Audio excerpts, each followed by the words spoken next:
What do you think about the call? You could see the melt up, and then you have a possibility of U.S. recession. So at the moment, it doesn't look like we'll have a recession. In fact, the consensus and ECFC go on your Bloomberg screen expects that we'll still have just a very mild slowdown. There's some downside risk to that the Fed continues to talk about.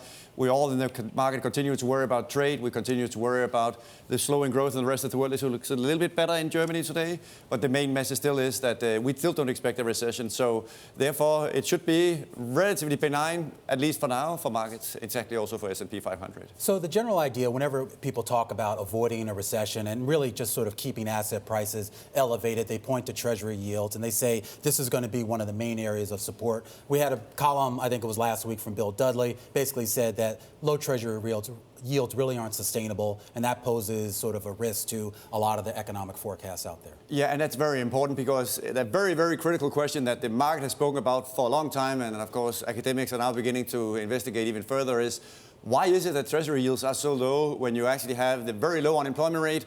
All traditional economic textbooks would tell you that inflation should be a lot higher, both in wages, they have gone up a bit more, but in particular also in inflation. And Treasury yields are, of course, particularly low because inflation is low, but also because of the rest of the world hunting yield. And this boils down then to the question, well, okay, can this continue? Is there anything that will get Treasury rates up? Can we just continue to spend as much money as we want in terms of government spending, tax deficits? All basically ends up with a debate about why is it that rates continue to be so low so late in the recovery. And then the other risk that's sort of baked into that, and the same idea that Dudley also brought up, was the idea of corporate debt and how it's sort of swelled to levels where you would at least start to be a little bit concerned, particularly if you then get that shift in yields. Which is almost 100% a function of where long rates are, because the more both the front end and the long end of the curve is low, in other words, if the risk-free rate in finance terms is very low, people are forced to hunt more yield. And you see that also as coming out more, of course, in corporate IG high-yield loans, where you have seen higher and higher metrics for more and more leverage. You've also seen credit metrics change in a number of different other dimensions, which makes you then ask, is that sustainable? Well, as long as the risk-free rate is low, the hunt for yield will probably continue because pension fund managers, insurance companies need to have returns, and therefore they have been chasing yields in all kinds of different asset classes, and that's the phenomenon that the Fed, of course, is supporting by lowering rates further. Which makes up like 3 of your 20 top risks for 2020, was like a multiple of all the debt.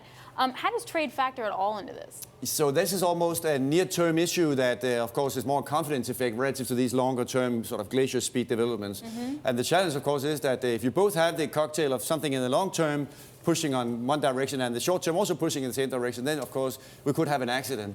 But that's not what we expect. We still expect that we will have a phase 1 deal at some point signed, probably by the end of this year. We'll have to wait and see exactly when. But this, of course, is very, very important as a precondition for the optimism that we have been seeing coming back here in markets more recently.